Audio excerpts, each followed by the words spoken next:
And then there are the various human rights and humanitarian organizations, which are integral to or adjuncts to the United Nations.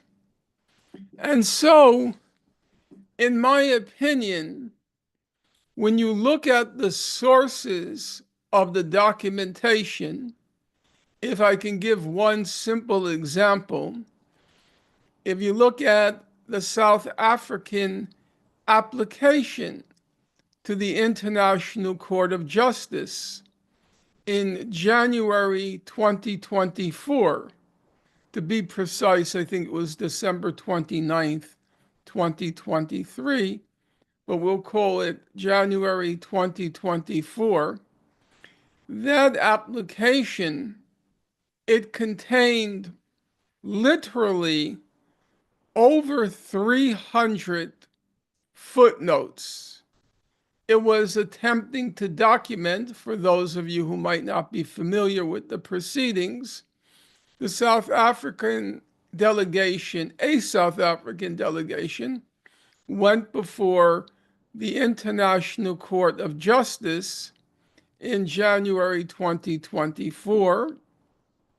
It presented what it called an application, which ran to 84 single-spaced pages, and as I said, well over 300 footnotes, and each of the footnotes itself contained multiple references to various reports and updates on the situation in Gaza.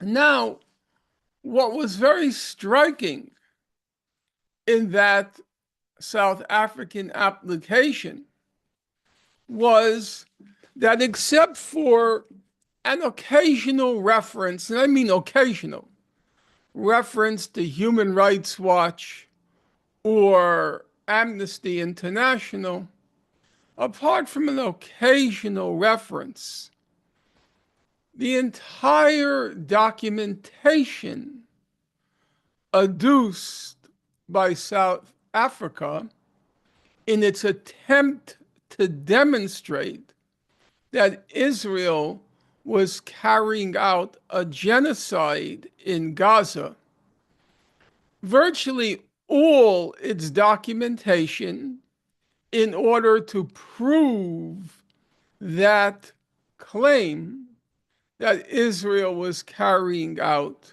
a genocide in Gaza, virtually all the documentation came from various humanitarian organizations or adjuncts or offices integral to the United Nations, starting with the UN Secretary General Guterres on down to the various organizations, as I said, which had already set up operations which were ongoing in Gaza. Now, I will make one more point on that, which is, if you look at the documentation, there is very little disagreement among these humanitarian organizations, UNESCO, UNICEF, Save the Children, World Health Organization, and on and on. There's very little disagreement about what's going on there. There is, I dare say, and I will say, there is no controversy. So, on the factual question, on questions which typically come up, is Israel indiscriminately bombing and indiscriminately firing artillery in Gaza? Is Israel targeting journalists? Is Israel targeting medics? Is Israel targeting UN workers? Is Israel targeting children? Is Israel targeting hospitals? Is Israel targeting the most basic infrastructure in Gaza? Their infrastructure that provides water, electricity, and so forth. Is Israel targeting it?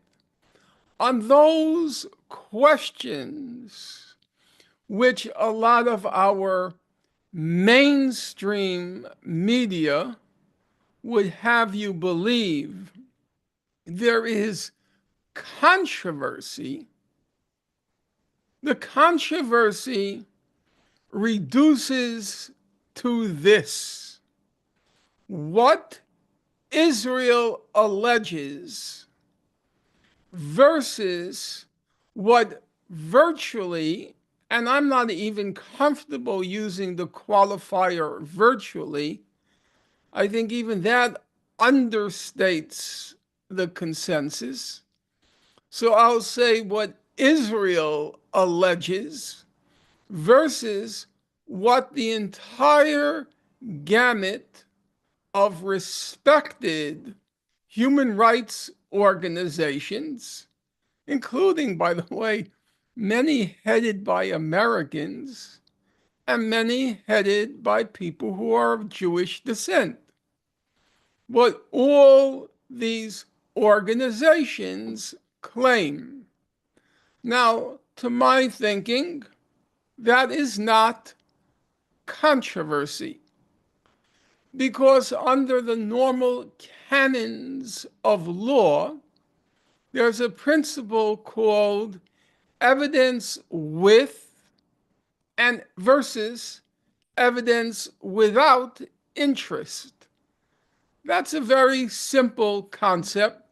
It means if you provide evidence that buttresses your cause or your, so to speak, side, if you provide evidence which buttresses your side, it's taken with a grain of salt or more because it's evidence with interest versus evidence without interest, namely evidence which doesn't buttress either side, assuming there are two sides, doesn't buttress either side in a particular instance.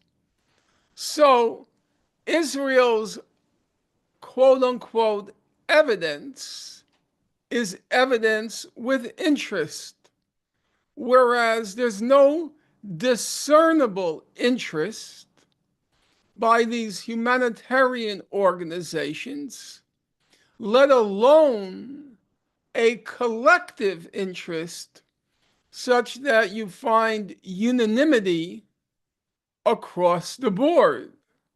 There is little, if any, and I honestly can't think of any dissent on the fundamental questions.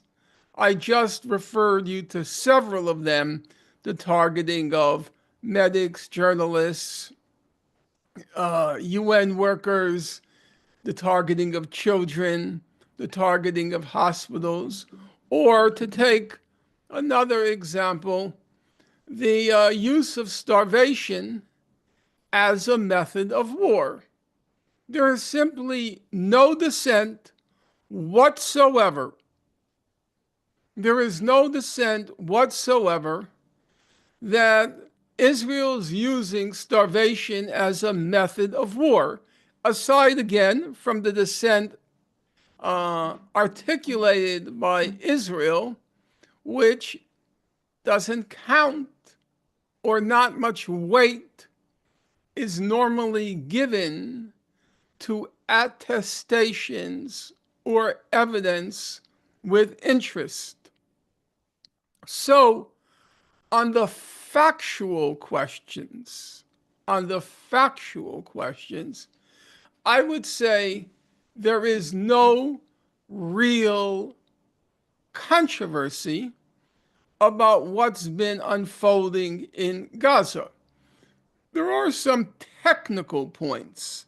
For those of you who follow developments closely, there was a technical point about whether or not what the people in Gaza and later the people in the northern part of Gaza, were they experiencing food insecurity, hunger, starvation, or famine. And those are very technical terms, difficult for a layperson, at any rate, someone like myself, difficult to grasp the technical points which distinguish each of these delineations: food insecurity versus extreme food insecurity versus hunger versus starvation versus famine. And there was some controversy, but if you're not a technician, it didn't really amount to much. There was clearly serious hunger in Gaza, serious malnutrition in Gaza, and numbers of people perished from the lack of food. So there you could say there was some element of controversy, but really on such fine technical points that they are not, in my opinion, of any general interest. It's not as if a normal layperson would say, oh, it's just starvation, it's not famine. You know, those sorts of distinctions they're actually quite, in the context of what's happening, they're actually quite lunatic. But as a technical point, I suppose they have some significance. On the other hand, so just to clarify my own view, I would say on the factual questions, there's very little controversy, and where there is controversy, it's on very technical points of no great interest to a broad public or to a person who has a conscience.